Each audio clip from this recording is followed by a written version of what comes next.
In the early days of television news, female anchors were a rarity, and there were few Black or Hispanic reporters and anchors. But for the most part, it's different today. Now many stations have a racially diverse mix of reporters, and in Chicago, some Latinas have high-profile anchor jobs.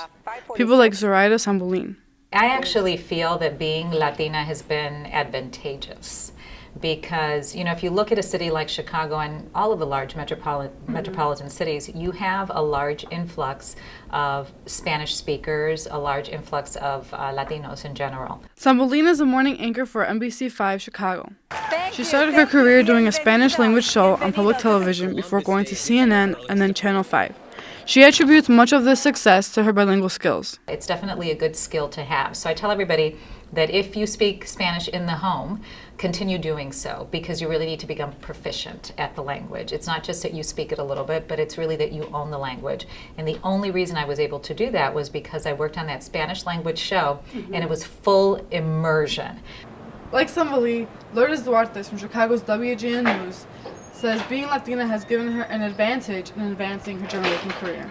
It's a huge advantage for a couple of reasons. I think, one, we have a gigantic Latino community here in Chicago, which is very supportive and is really making a difference. So I think they can identify with me because I speak their language and I come from the same background.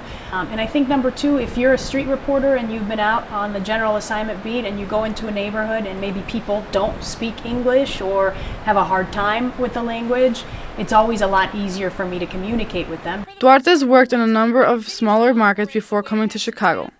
Like Sambolin, she says she did not face racial discrimination and says the key for all young reporters is perseverance in pursuing their goals. I think the main thing is just keeping your eye on what you want to do and what your goals are, and realize that there is no instant gratification, that things are not going to happen overnight, that you are going to have to take those steps little by little to get to your goal. Looking at the careers of these women, one message seems clear.